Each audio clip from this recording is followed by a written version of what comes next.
तो making of Indian constitution, तो हिंदुस्तान का संविधान जब लिखा जा रहा था तो हिंदुस्तान के लिए बहुत मतलब डिफिकल्ट टाइम्स थे वो। अगर एक तरफ देखा, काफी डिफिकल्ट टाइम्स के दौरान हिंदुस्तान का कॉन्स्टिट्यूशन लिखा गया। डिफिकल्ट टाइम्स इस वजह से क्योंकि एक तरफ तो अंग्रेजों से लड़ाई चल रही है, वो डिस्कशंस चल रहे हैं कि क्या होगा आगे, कैसा होगा, और दूसरी तरफ पार्टीशन उसी टाइम पे डिक्लेयर हो गया 1945-46 के आसपास। जैसे ही यहाँ इंडिया में कॉन्स्टिट्यूएंट असेंबली बनी कि अब एक संविधान की तरफ हमें बढ़ना है, वैसे ही यहाँ पार्टीशन डिक्लेयर हो जाता है। और पार्टीशन एक बहुत ही ज्यादा ट्रॉमेटिक एक्सपीरियंस था सब लोगों के लिए, क्योंकि पार्टीशन में बहुत लोगों की जानें गई, बहुत लोगों ने अपने घर खोए, जिंदगियां तबाह हुई बहुत लोगों की, और लाखों लोग मारे गए और डिस्प्लेस हुए, रिफ्यूजी बनके। यहाँ हिंदुस्तान से न जाने कितने लोग रिफ्यूजी बनके पाकिस्तान में गए, और पाकिस्तान से न जाने कितने रिफ्यूजी बनके यहाँ हिंदुस्तान में आए। तो इन लोगों को रिहैबिलिटेट करना और ये सब दिक्कतें चल रही थी। और जितना माहौल उस टाइम खराब होता है, मूड जितना लोगों का खराब होता है कि सुन के पढ़ के कि अच्छा ऐसा हो रहा है वैसा हो रहा है। और इसी टाइम पे देश में काफी सारे राइट्स भी चल रहे थे, बहुत जगह दंगे चल रहे थे। तो ये सब पूरा सीन था। ये सब इस तरीके से जितना जिससे जो बन पड़ रहा था कि अपना थोड़ा बहुत सामान बस लेके और चल रहे हैं। कितनी बार इस तरीके के जो काफिले हैं, कितनी बार इनको लूटा जाता था, लूटपाट मारपीट सब ये इन्होंने झेला है सब लोगों ने, यहाँ से वहां जाते वक्त भी, वहां से यहाँ आते वक्त भी। दरिंदगी में कोई कम नहीं था। खैर, तो ये सब चीजें थी कि करीब करीब 10 लाख लोग की मौत हुई थी, killed on both the sides of the border.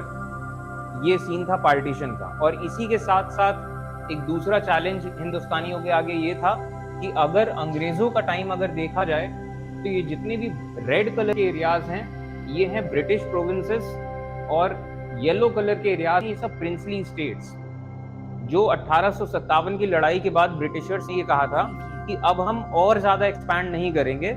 तो इन्होंने बरकरार रखा अपने जो जितने एरिया इन्होंने जीत रखे थे वो अपने पास रखे, और प्रिंसली स्टेट्स भले ही इनका पूरा कंट्रोल है लेकिन फिर भी उनके हिसाब से थे कि ये राजाओं की संपत्ति है। तो जब चुनाव करवाने होते थे तब भी ये लोग कहा करते थे कि ये चुनाव तो हम सिर्फ अपने राज्य में करवा सकते हैं, जो प्रिंसली स्टेट्स है वहां पे हम क्या करें।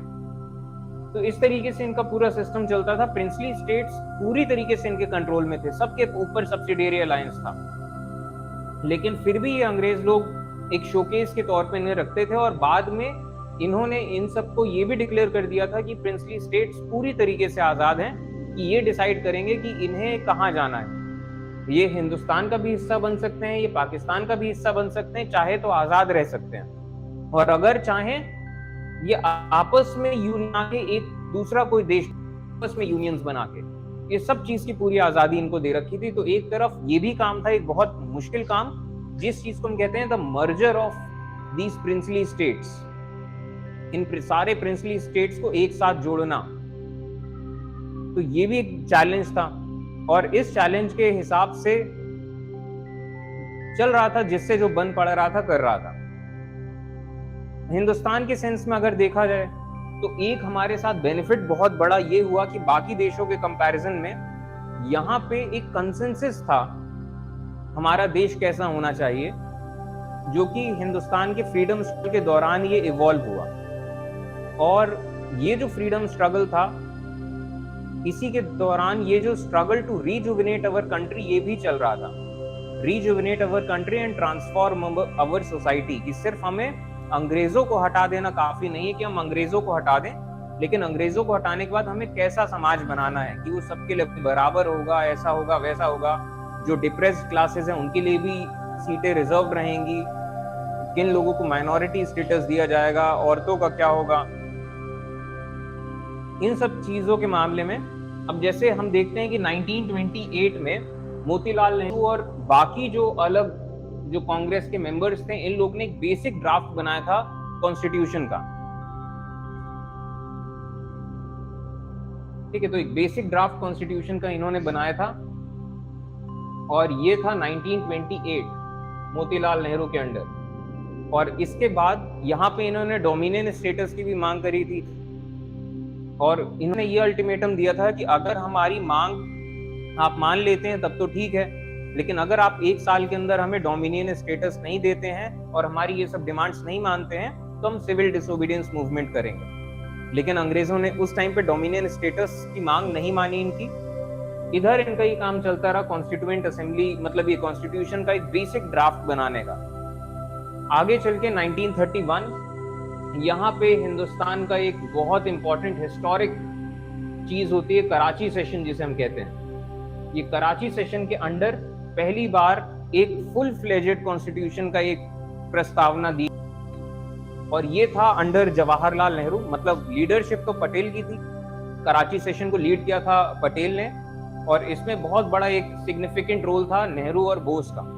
ये लेफ्ट लीनिंग लीडर्स थे जो कि हिंदुस्तान में चाहते थे कि यूनिवर्सल अडल्ट फ्रेंचाइजी हो, सबके हक अधिकार हो, फंडामेंटल राइट्स हों, और ये सब पूरा सिस्टम हो। और इस सब के चलते कि जब एक संविधान परिकल्पना हिंदुस्तान कैसा होना चाहिए उसकी बन रही है, इस सब के चलते जब एक्चुअली में संविधान बनाने का टाइम आया तो ज्यादा लड़ाई नहीं हुई और ज्यादा ये उथल पुथल नहीं हुई कि एक्चुअली क्या होगा, क्योंकि पहले से ही ये चीजों का एक बेस बनता चला जा रहा है कि हम जैसे यहाँ पे इन्होंने घोषित कर दिया था कि हम जो हिंदुस्तान बनाना चाह रहे हैं ये यूनिवर्सल अडल्ट फ्रेंचाइजी पे चलेगा, कि 18 साल से उम्र के ऊपर का कोई भी इंसान हो, चाहे आदमी हो, औरत हो, चाहे कोई भी हो, अमीर गरीब कोई भी जात हो, वो वोट दे के फैसला कर सकता है कि राज कौन करेगा। सबको पढ़ाई करने का अधिकार है, सबको अधिकार है कि कोई भी काम कर सकते हैं, और पूरा अदालतों का सिस्टम है। तो इस तरीके से पूरा एक किस तरीके का भविष्य का हिंदुस्तान होगा उसकी परिकल्पना हो चुकी, और यही चीज कहा गया inclusion of universal adult franchise जो इन्होंने किया।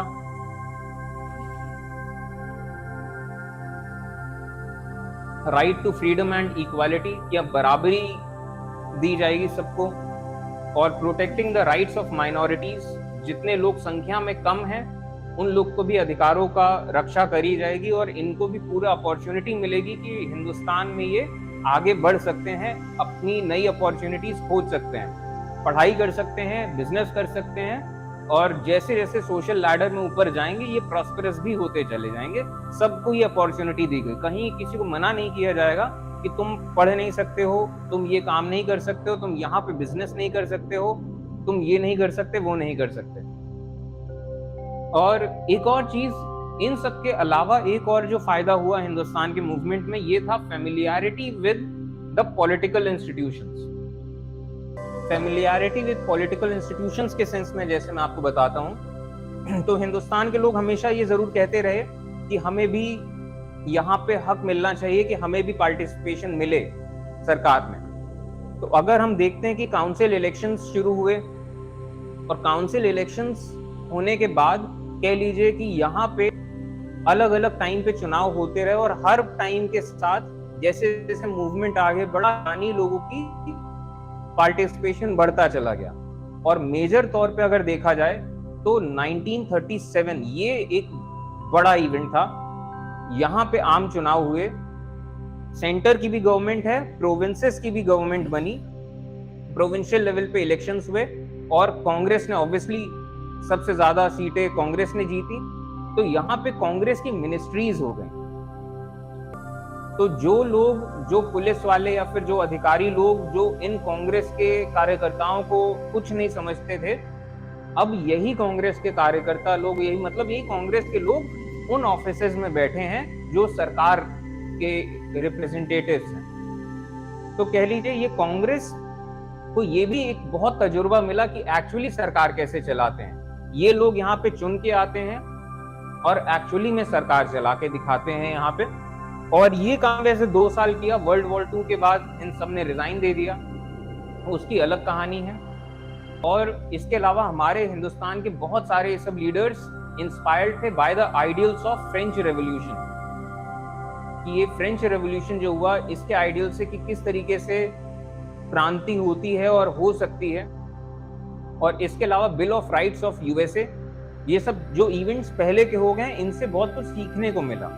और हिंदुस्तान के संविधान का एक और फायदे के सेंस में अगर बताएं यहाँ सोशलिस्ट रेवोल्यूशन जो हुआ रशिया से 1917, तो यहाँ से इन्हें बहुत कुछ इंस्पायर्ड हुए। तो इन्हें ये इस चीज का बेनिफिट मिला कि पहले वो काम बहुत लोग कर चुके थे। तो जब हिंदुस्तान का संविधान बनना था तो इन्होंने दुनिया के सब जितने भी संविधान उस टाइम पे बन चुके थे सबको स्टडी किया, सबके लूप होल्स देखे, कहाँ कहाँ क्या क्या गलतियां हैं, और उन चीजों का बेनिफिट मिला। होता है ना कि स्टार्टिंग में आप ट्राई करते हैं, जो बाद में आते हैं उसको पता होता है कि पहले के लोगों ने क्या किया, क्या गलतियां हैं, वो सब गलतियां यहाँ पे सुधारी गई। ठीक है, तो ये हिंदुस्तान का अगर बेनिफिट के सेंस में जैसे हमने क्या क्या देखा मेकिंग ऑफ इंडियन कॉन्स्टिट्यूशन में, जिस फ्रीडम स्ट्रगल में हर तबके के लोग थे, हर तरह के लोग थे, हर धर्म, हर कास्ट, आदमी, औरत, अमीर, गरीब, हर तरह के लोग थे, तो यूनिफाइड फ्रीडम स्ट्रगल हमने देखा। इसके बाद हमारे पास क्या फायदा था, फैमिलियरिटी विद गवर्नमेंट सिस्टम, सरकार चलाने का तजुर्बा, और एक्चुअली एज अ टीम कैसे काम करते हैं, इन सब चीजों का तजुर्बा। और इसके अलावा एक्स्ट्रा के तौर पे जो past records of humanity, past records of human systems कह लीजिए, चाहे जो कह लीजिए, या ह्यूमन इवेंट्स, और इसमें चाहे फ्रेंच रेवोल्यूशन हो, ये क्या हुआ इसमें, आगे क्या इसका नतीजा आया, चाहे रशियन रेवोल्यूशन हो, चाहे यूएसए ने किस तरीके से वहां अपना संविधान बनाया, वहां पे डिवीजन ऑफ पावर कैसे हो रहा है, अच्छा अदालतें किसके अंडर आ रही हैं, अच्छा इस सिस्टम में ये गड़बड़ी है। जैसे जर्मनी का संविधान था, आर्टिकल 48 लगाया और सारी पावर्स हटा लेते हैं, तो उसका कितना मिसयूज हो रहा है। तो यहाँ पे ऐसा क्या किया जाए कि अगर ऐसा कर दिया गया तो इतने दिन के अंदर ये होना है, नहीं तो फिर ये हो जाएगा। ठीक है, कि मान लीजिए किसी प्राइम मिनिस्टर, प्रेसिडेंट, किसी की मान लीजिए डेथ होती है, तो इतने टाइम से पहले बनना है, अगर नहीं बनता तो ये सिस्टम अपने आप काम करेगा। अगर कुछ लोग चाहते हैं कि नहीं इसको ऐसे ही रहने दो, नहीं, वो सिस्टम एक टाइम के बाद वो अपने आप, इतने सारे इंस्टीट्यूशंस हैं कि वो करने लग जाएंगे। तो ये सब चीजों का हमें बहुत बेनिफिट मिला।